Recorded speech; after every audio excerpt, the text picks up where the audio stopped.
Want to know how to take better photos of food on your smartphone? Today, I'm sharing my top tips so that you can take photos just like this, and this using only a smartphone. And trust me when I say most people won't even be able to tell the difference on whether it's been taken on a phone or a DSLR when viewed online. Plus, I'm sharing a few tricks you're probably not even aware of. So let's go. Now, today's video is slightly controversial because I'm all about professional food photography that makes you money. And in my opinion, if you want to be paid for your food photography, especially if you want to see your work in print, whether that's on a menu, in a magazine, or a billboard, then using a professional camera is a no-brainer. But the reason I'm making this video is that not everyone has access to a professional camera when they first start out. So this video is aimed at those that are just beginning in food photography and using their smartphones. Now, in case you're somebody who uses a DSLR or mirrorless and you're about to click out of this video, step away from the X button and watch this video through, because a lot of the principles that I'm going to be discussing today will apply to you whether you use a smartphone, a DSLR, or a mirrorless. So let's jump straight into the tips. Okay, so the first tip I have for you is to ensure that you're using the photo mode on your phone.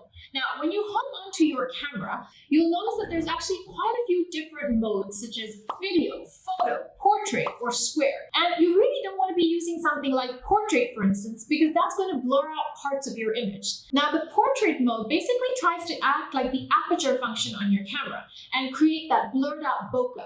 But it's not really doing that by changing the aperture. It's almost like a filter instead. And because of that, you really don't have as much control on your iPhone on where the blurred parts are. The camera will decide which parts of your image to blur out. So your best bet is to really stick to the photo mode and ignore portrait mode.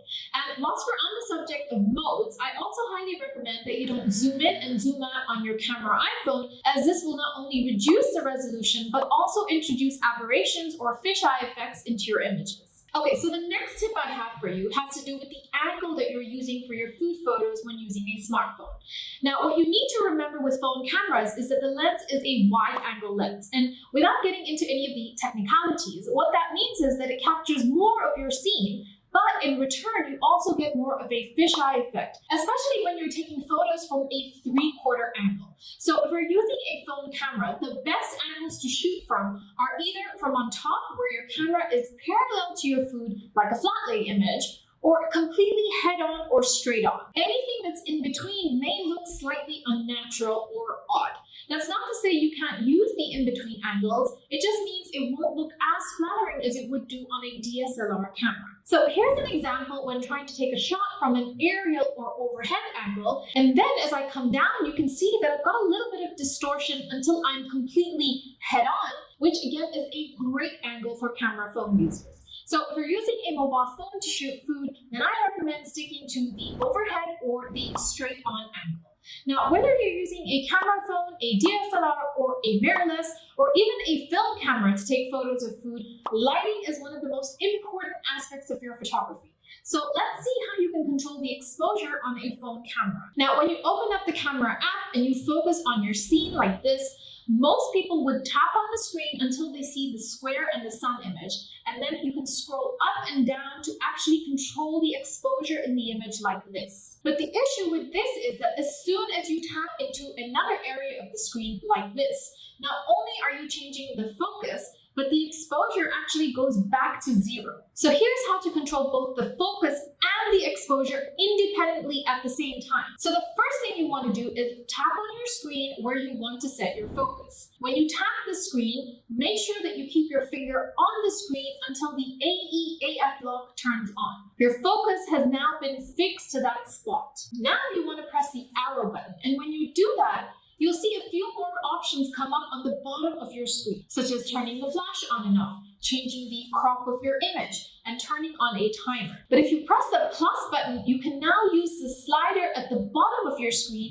to actually control your exposure, and all this time your focus will still remain where you kept it without changing. So you can see now that you can control your exposure without affecting your focus. So I highly recommend you use this method to not only control your focus, but also your exposure in the image. Okay, let's jump straight into the next tip I have for you, and that's to download the free Lightroom app and use that instead of your camera in order to take pictures. And I'm actually going to walk you through some of the features to see why that's a better option and gives you more flexibility than just using the camera app on your phone. Now, just as an FYI, you actually need to pay for Lightroom to use some of the more advanced or pro features, such as the healing brush or the masking brush, as well as batch editing. But with the free option, you can use a lot of the editing features as well as the camera option, which is what I'm going to show you now. Okay, so first you want to open up the app, and then at the bottom right-hand corner, just press the camera button. And when the camera opens up, you then want to press the three dots in the top right-hand corner. Now, when you press those three buttons, you're actually going to get a few options across the top of your phone, such as the 4:3.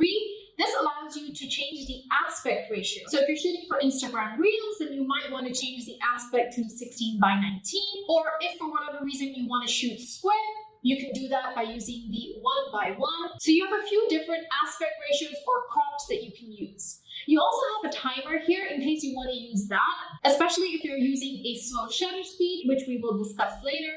And then you also have a few various grid lines here that will help you with your horizon lines as well as your composition. Say if you want to use rule of thirds or even the golden ratio. Then this last option is basically a spirit leveler. And this is such a great tool to ensure that you're holding your camera straight, especially when you're doing those overhead flat lays, and you want to make sure that your camera is completely parallel to your PHOOD setup. Now, next up, you have this triangle, which is actually a really interesting feature because it will tell you exactly what areas of your image are overexposed. So any areas which have these funny lines on them, the camera is actually telling me that those areas are too bright and I'm actually losing details in those and I need to turn down the exposure. Now, if you head to the bottom section and if you press this arrow next to auto, you get some more professional features by pressing the professional tab. So first up, you can actually change the exposure or the brightness of your images. So let's say you have those lines. If you find that there are areas that are overexposed,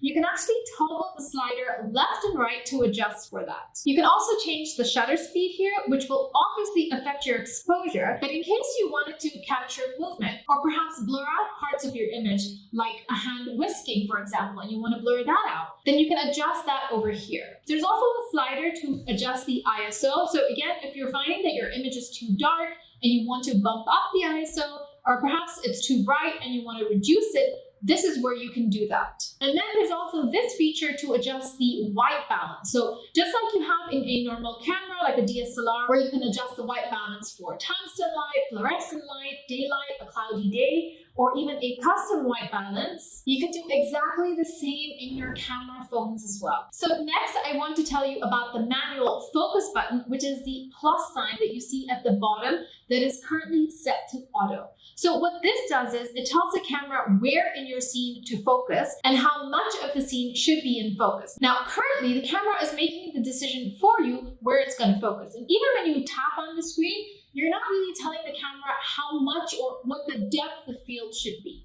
But you can actually go in and tell the camera exactly where you want to put the focus to further customize your photos and how much focus you want as well. So for example, in my scene over here, at 100%, you can pretty much see everything is in focus in the scene. And that's actually characterized by this neon green color, which is telling me that everything in the front as well as the back of the scene is in focus. And then if I reduce the amount of manual focus, you can see that the background is slowly blurring, and at the foreground, you're actually seeing the focus. So this is how you can further customize the depth of field and how much of your image is actually in focus. So this would be similar to changing the aperture in your DSLR cameras. And then finally, you can actually lock all your adjustments by pressing the lock in the bottom right-hand corner, or you can actually reset everything using the arrow for reset. So as you can see, there are a ton of functionalities available within Lightroom's camera app for you to make adjustments as you please based on your individual set and lighting conditions. Now, I have a bonus tip for you.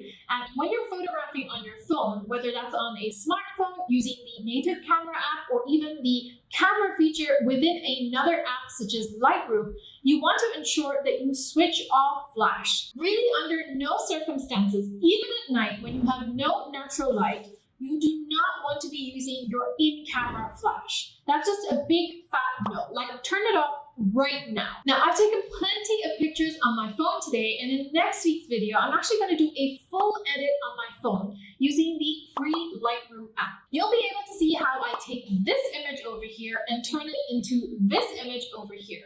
So if you haven't done so already, make sure you've hit the notification bell so you know exactly when that video will drop. I'm literally going to be showing you the step-by-step so you can do exactly the same. Now, in the meantime, if you're ready to go pro and you want to take your photography further with a professional camera and actually monetize and start making money from food photography, then make sure you've downloaded my free roadmap on how to get noticed and stand out as a food photographer, as well as get paid. In this free guide, I have tons and tons of tips on lighting, composition, editing, workflow, as well as making money. So whether you're using a DSLR or an iPhone, you can download that for free, and I've linked it in the description box below. Now, right at the beginning of today's video, I talked about how important lighting is for food photography. So if you enjoyed today's video, you're going to love this video all about lighting techniques for food photography. So make sure you check that out. In the meantime, stay safe, and I'll catch you next week for editing.